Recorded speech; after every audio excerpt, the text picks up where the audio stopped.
Sarah Jessica Parker is looking at an apartment downtown? What?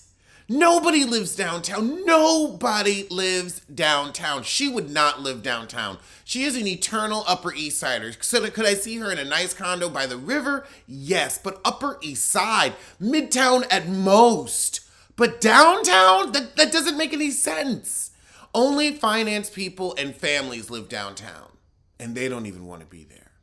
Those are the people that are like out of there the second summer and winter hits when it's either the Hamptons or Miami Beach.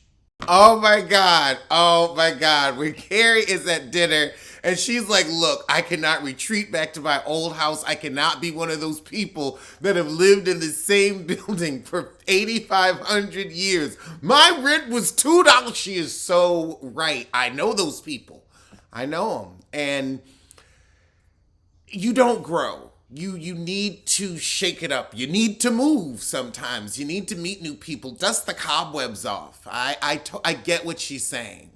In New York, you've got to move. Child, Charlotte's children is calling her out on living in the past. Her daughter said, those dolls are culturally inappropriate and they embarrass me when my friends come over. My Madam Alexander? Yes, honey, Madam Alexander was racist. They really rebooted for this? Oh my God! What the?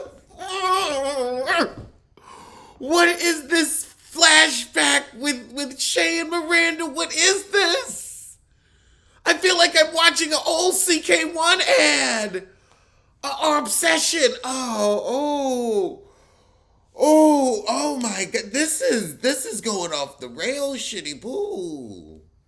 So Miranda gonna go to dinner with her professor to help raise some funds for a women's shelter. However, there's a heifer that's gonna be there that's gonna needle her about pregnancy, and I guess Miranda's gonna have to step in and save the day while sober. Meanwhile, across town, Seema's helping Carrie pick out a sari for Diwali, while Seema is dreading being nagged at by her parents for being unmarried and successful. Girl, you got a chauffeured Lexus. That's all you need. Sarah, I hope your acting's a lot better in Hocus Pocus too, because you're big records. You won a Golden Globe for this shit.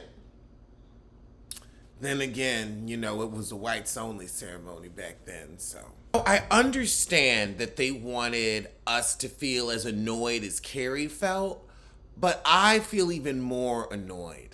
This was the most annoying scene I've ever seen. Like, I was like checking my house for the beeping. Oh, good job, but terrible job.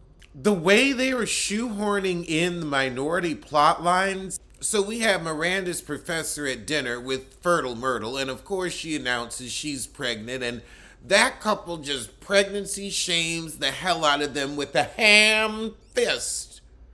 So we've got Shay, who's basically the gigolo, coming in friggin' her pussy.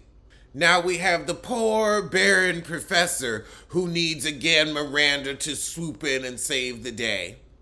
Culturally inappropriate Charlotte and culturally appropriating Sarah. They just could have left black people out and said this is a view of white life, because this is just, it's so inauthentic.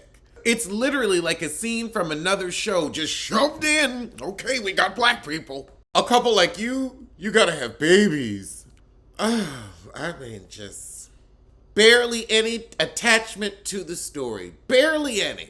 Oh God, back at Carrie's, we got that damn beeping. Carrie, when maintenance came up the first time, they didn't show you what the beeping was. You're a fool and you should have to deal with it all night. Lord, you gotta get some furniture, girl. Oh, Lord. However, with Miranda, she's chicken her coochie to Shay.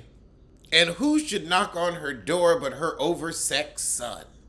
So Carrie goes with Mario to his plastic surgery consultation for moral support, and the doctor walks right up to her and sits down.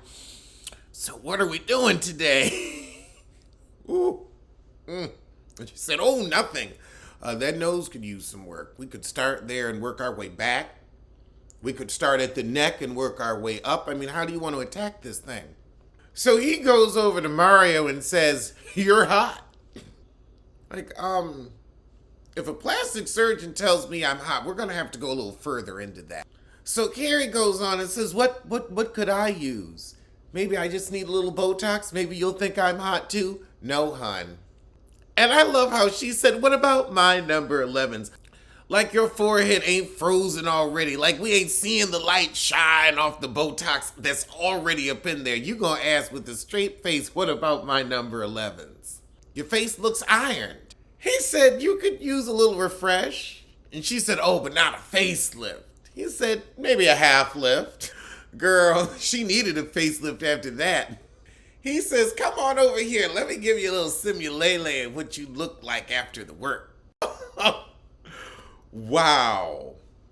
So the doctor tells Carrie, you're a hollower. Your face has lost volume as it's aged. However, with a nip here and a tuck there, we can take you back to Hocus Pocus 1.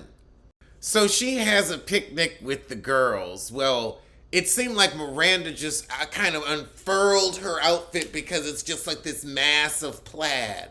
Anyway, she's telling the girls it's crazy expensive, but could I take 15 years off? I'd love to see it. Would I take 15 years off? Hell yeah. Miranda gets to talking and she says, I haven't been drinking, but boy, I've been flicking that bean, if you know what I mean. Of course, Charlotte wants to know to who, and she said, well, to the memories of me shagging Shay in Carrie's apartment. And of course, Charlotte's shocked. You just turned Les. Oh my God, Charlotte gonna tell Miranda she's not progressive enough for puss? You're not progressive enough to have a trans daughter, or whatever, the son, a trans child. Oh my God. I can't believe this fogey's gonna call her a coot. Also, where's Steve? They brought him back for an episode and a half. Oh, Jesus. Miranda tried to storm off her leg and sleep. Charlotte said, you're having a midlife crisis. You should have just dyed your hair. I forgot a point. The gray looks like shit. I want to know how Miranda was able to walk away from the picnic table and it just magically became its own blanket. Because I for sure thought she was going to get up and all the dishes were just going to fall on the ground. Later that night at the Diwali celebration, Seema's parents is talking to Carrie about Seema's boyfriend, and Carrie's like, she ain't got no man. Oh, she's been lying. Seema should have told you on the way there, because somebody will blow up your spot with the quickness and won't even know it. Oh, God, so Carrie's moved back to her apartment. So we just buying and selling apartments, just wasting all kind of closing. Oh, God. Whew. And just like that, I stopped giving a shit. Cynthia Nixon directed that shit. Whew, disappointments all around. Well, I'm going to see you soon for something better, I hope. What can I watch to cleanse my palate? Oh, God, we'll have to do selling something. Maybe I'll do Ladies Who List on OWN. Ladies Who List. That was depressing as hell.